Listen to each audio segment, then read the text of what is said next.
আসসালামু আলাইকুম। আজকে ঢাকায় দেখেন সন্ধ্যার থেকে আলহামদুলিল্লাহ অনেক ভালোভাবে বৃষ্টি পড়ছে। প্রচুর পরিমাণ বৃষ্টি দেখেন ঢাকায় প্রচুর পরিমাণ বৃষ্টি পড়তেছে।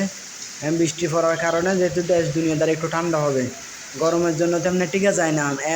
সন্ধ্যার আগে এত গরম পড়ছে, আসরের টাইমে প্রচুর পরিমাণ গরম পড়ছে। গরমটা আল্লাহ করে দিছে, ঠান্ডা করে দিছে, পুরো দেশ দুনিয়া একবারে ঠান্ডা করে দিছে। দেখেন বৃষ্টির গতি কি একটা বৃষ্টির গতি, প্রচুর পরিমাণ বৃষ্টি। আমি অফিসে যেতেছি, অফিসে যাওয়ার সময় রাস্তা দাঁড়ায় আছি, পরে ভিডিওটা করলাম। দেখেন স্পিড কি বৃষ্টির, সেই স্পিড যদি 1-2 ঘন্টা পড়তো না, অনেক এরপরও রাস্তার মধ্যে অনেক পানি জমা হয়ে গেছে, প্রচুর পরিমাণ পানি মোটামুটি জমা হয়েছে।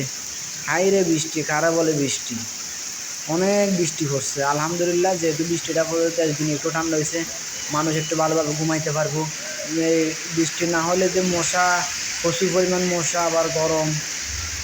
আলহামদুলিল্লাহ এটা ভালো হয়েছে যে বৃষ্টিটা পড়া আল্লাহর রহমত, বৃষ্টিটা পড়ার কারণে মানুষ ভালোভাবে থাকতে পারবো। গরমে তো এমনি